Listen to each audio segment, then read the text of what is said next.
शाहनवाज हुसैन, अब रोकूंगा। शाहनवाज हुसैन, हल्के से मैं प्रधानमंत्री की आधी बात कहकर नहीं निकलने दूंगा आपको। प्रधानमंत्री ने ये नहीं कहा मैं चलाऊंगा, प्रधानमंत्री ने कहा विफलताओं की प्रतिमा है। अभी पूरा बयान मैं सुनवाता हूं, मैं हर चीज तैयार करके रखता हूं। आपने कहा कि चलवानी चाहिए थी, लो अभी चला देता हूं। प्रधानमंत्री का बयान सुनवाइए, क्या कहा था मनरेगा के बारे में। सुनिए सुनिए सुनिए। कभी बंद मत करो।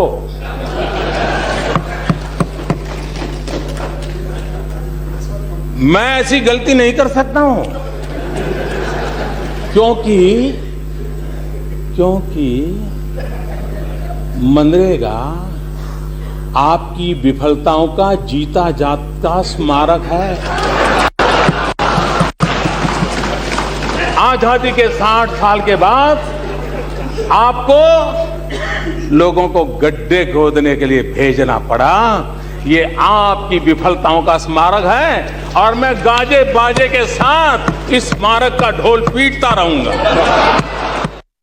तो ढोल पीटते रहेंगे। कांग्रेस की विफलताओं का स्मारक है, लोगों को गड्ढे खोदने के लिए भेजा। आप कहां भेज रहे हैं?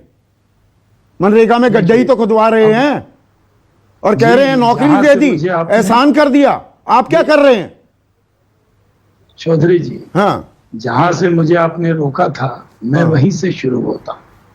मैंने कहा देश के प्रधानमंत्री को अगर इस योजना को रोकना होता तो उस दिन ही रोक देते, लेकिन तब जो मनरेगा था पार्लियामेंट के फ्लोर पर मैंने ही नोटिस दिया था और चर्चा हुई थी मनरेगा पर, और भारतीय जनता पार्टी की तरफ से मैंने बोला था। वहां तंज कस रहे थे प्रधानमंत्री, तारीफ नहीं कर रहे थे मनरेगा की, तंज कस रहे थे। सर मैं भी तंज कसूंगा बहुत सारा, जरा सुन तो लीजिए आप। हाँ। मैं तो आपका गेस्ट हूं सर, आपने मुझे बुलाया है, बोलने दीजिए सर। आपने निमंत्रित किया मुझे बोलने के लिए, तो मैं जरा बोल लूं।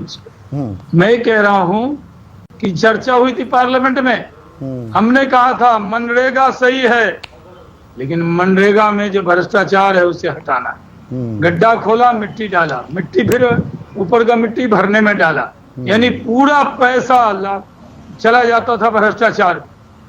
हमने उसको इतनी अच्छी योजना बनाई कि आज उससे सिंचाई के लिए काम हो रहा है, उसके अंदर कई कंपोनेंट जोड़े। तो मनरेगा भी गांव के लिए एक अच्छी योजना बन गई चौधरी जी। तो उसको हमने जारी रखा और हमने इसके अंदर जो भ्रष्टाचार का कंपोनेंट था उसको पूरी तरह निकाल के अलग कर। मतलब ये रोजगार सृजित किए हैं आपने। 2 करोड़ रोजगार का हर साल का जो वादा था, 12 करोड़ रोजगार सृजित हो जाने थे, तो रोजगार के नाम पर गड्ढे खुदवाने का काम आपने लोगों को दे दिया। प्रोफेसर साहब आप बहुत ज्ञानी व्यक्ति हैं।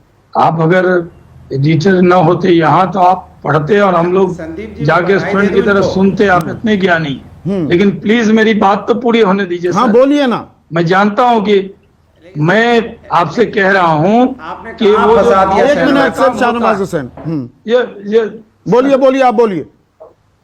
जो गांव के अंदर काम होता है उस काम के लिए योजना बनी। हम लोग सांसद रहते हुए किसी योजना को देखा, उसकी कमियां को, त्रुटियों को, मैं नरेंद्र मोदी जी का आभार व्यक्त करता हूं कि उस योजना में से त्रुटि निकाल दी। आज गांव में, पंचायत में, तालाब खोदने में, बहुत से कामों में इस योजना का बड़ा उपयोग हो रहा है। आज देश के वो बहुत काम आ रही है। जहां तक रोजगार का सवाल है, वो एक आपका ये सही है कि इस कोरोना के टाइम में बड़ी तादाद में लोगों के रोजगार भी आए हैं, क्योंकि लोग रोजगार करने के लिए प्रवासी बने थे। अपना घर द्वार छोड़कर कोई आना नहीं चाहता। घर द्वार छोड़कर, अपने माँ बाप को छोड़कर अगर वो कहीं गया तो वो कमाने के लिए गया। देश में रोजगार था तभी तो ये बेरोजगार होकर गए। ये जो मजदूर थे ये बेरोजगार नहीं थे। जिसकी संख्या आप बता रहे हैं वो सब मजदूर कामगार ही थे, काम में लगे थे। और कोरोना के टाइम में जरूर कुछ लोगों का रोजगार छिना होगा। राजीव रंजन जी ने वो जो रिपोर्ट की है मैं वो सही की होगी, लेकिन हम लोग जब सरकार में आए हमने स्वरोजगार की बात कही। हमने कहा 11.2 मिलियन न्यू जॉब्स हम करेंगे। 2015 और से 18 के बीच में हमने जो सेल्फ एम्प्लॉयमेंट है उस पर जोर दिया। हाँ, और करीब 55% बनाने पर बहुत जोर दिया। सेल्फ एम्प्लॉयमेंट बनाया।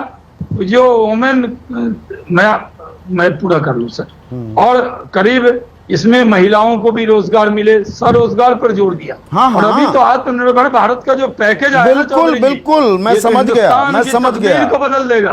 अमर हिंदुस्तान पटनायक की स्कीम तस्वीर को पर बदल देगा। स्वरोजगार पर जोर है। अमर पटनायक, स्वरोजगार, पकोड़ा तल दो, पान बना दो, ये स्वरोजगार है। अब गड्ढा खोद दो, इसको भी रोजगार बताया जा रहा है। मैं गलत तो नहीं कह रहा, मैं ज्यादा तल्ख तो नहीं हो रहा हूं, या मैं ज्यादा कड़वाहट का इजहार तो नहीं कर रहा हूं, या फैक्ट्स बता रहा हूं यहां पर।